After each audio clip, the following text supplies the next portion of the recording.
हलचल TV network और आप देख रहे हैं हलचल टीवी न्यूज़। हर हलचल पर नजर, हर हलचल की खबर। नमस्कार दर्शक मित्रों, हलचल टीवी न्यूज़ में आपનું હાર્દિક સ્વાગત છે। રાહુલ ગાંધીના અનામત મુદ્દે નિવેદનનો વિરોધ। આણંદ જિલ્લા ભાજપે મૌન રેલી કાઢી તેમજ ધરણા પ્રદર્શન કરી નોંધાવ્યો વિરોધ। કોંગ્રેસના નેતા રાહુલ ગાંધીએ વિદેશની ધરતી ઉપર અનામત વિરોધી આપેલા નિવેદનને લઈ આણંદ જિલ્લા ભાજપ દ્વારા મૌન રેલી કાઢવામાં આવી હતી। ત્યારબાદ ધરણા પ્રદર્શન પણ યોજવામાં આવ્યું હતું, જેમાં ભાજપના હોદ્દેદારો, આગેવાનો તેમજ મોટી સંખ્યામાં કાર્યકરો ઉપસ્થિત રહ્યા હતા।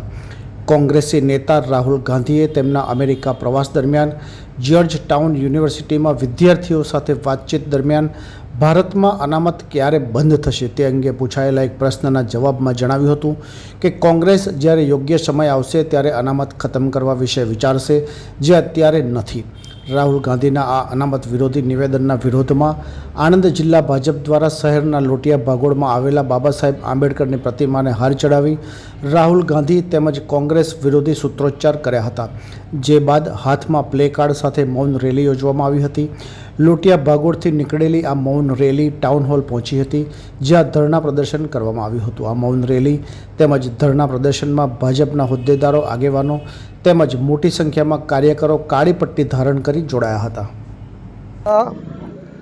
અને લોકસભાના વિપક્ષના નેતા એવા રાહુલ ગાંધીએ વિદેશની ધરતી ઉપર જઈને અનામત નાબૂદીની જે વાત કરી છે, એને તો સૌથી પહેલાં ભારતીય જનતા પાર્ટી એ નિવેદનની સામે પોતાનો વિરોધ વ્યક્ત કરી અને વાત મૂકવા માગે છે કે લોકસભાની ચૂંટણીમાં વારંવાર કોંગ્રેસના આગેવાનો અને પોતે રાહુલ ગાંધીએ કે જ્યાં સુધી વડાપ્રધાન મોદી સાહેબ ફરી જો આવશે તો અનામતને દૂર કરી અને ઓબીસી સમાજ હોય, અનુસૂચિત જાતિ સમાજ હોય, જનજાતિ સમાજ હોય, એને ડૉક્ટર આંબેડકર સાહેબ દ્વારા જે આપવામાં આવેલી અનામત એ દૂર કરી અને અન્યાય કરશે એવું ચૂંટણીમાં વારંવાર જેમની જાહેર સભાઓ તો તે કહેતા હતા।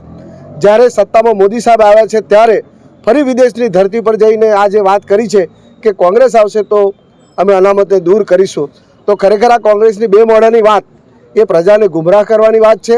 અને વાસ્તવમાં એ વર્ષોથી આપણે જોયું છે કે જ્યારથી જવાહરલાલ નહેરુ એ વડાપ્રધાન હતા ત્યાર પછી ઇન્દિરાજી, એમણે સમયાંતરે આ સમાજને અન્યાય જ કર્યો છે અને જે ન્યાય હતો એ ન્યાય ક્યારેય આપ્યો નથી।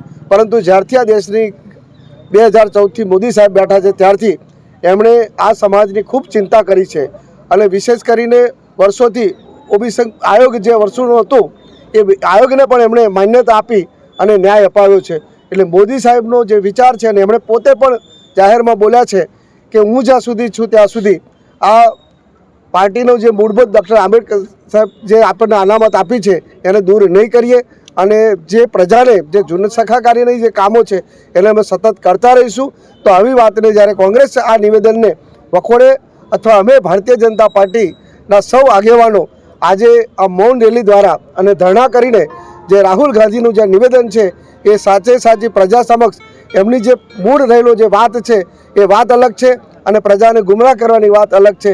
એની સાચી વાત કરવા માટે આજે મીડિયા દ્વારા અમે આ સંદેશો આપીએ છીએ। કોંગ્રેસના અપરિપક્વ નેતા એટલે કોંગ્રેસના યુવરાજ રાહુલ ગાંધી, એમને ક્યાં બોલવું, શું બોલવું, કેવી રીતે બોલવું એ આ ઉંમરે શીખવાડવાનું ના હોય છતાં આ દેશને નુકસાન થાય એવા નિવેદનો વારંવાર કરે છે।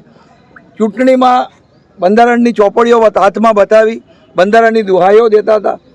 એ જ બંધારણના ઘડવૈયા બાબા સાહેબનું જે બંધારણમાં જોગવાઈ છે અનામતની એ કાઢવાની વાત ચૂંટણી પતી ગઈ એટલે ગરજ પતી અને વૈધ વહેરી એ રીતે અમેરિકામાં જઈને બોલે કે અમે અનામત કાઢીશું।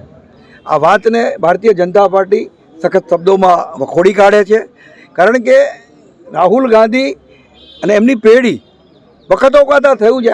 એમના માટે આ નવું નથી। જવાહરલાલ નહેરુના વખતમાં આંબેડકરજીએ કેમ રાજીનામું આપ્યું, એમની સામે કોંગ્રેસે કેમ ઉમેદવારો ઊભા રાખીને હરાવવાના પેરવા કર્યા, આ બધું જ ઇતિહાસનું લખાયેલી વાત છે। ત્યારે આપણે એટલું જ કહીએ કે જરૂર પડે ત્યારે જનોઈ પહેરી લેવી અને જરૂર પતી જાય એટલે ટોપી પહેરી લેવી। આ વાતને અમે સખત શબ્દોમાં વખોડી અને આજે આનો સખત વિરોધ કરીએ છીએ।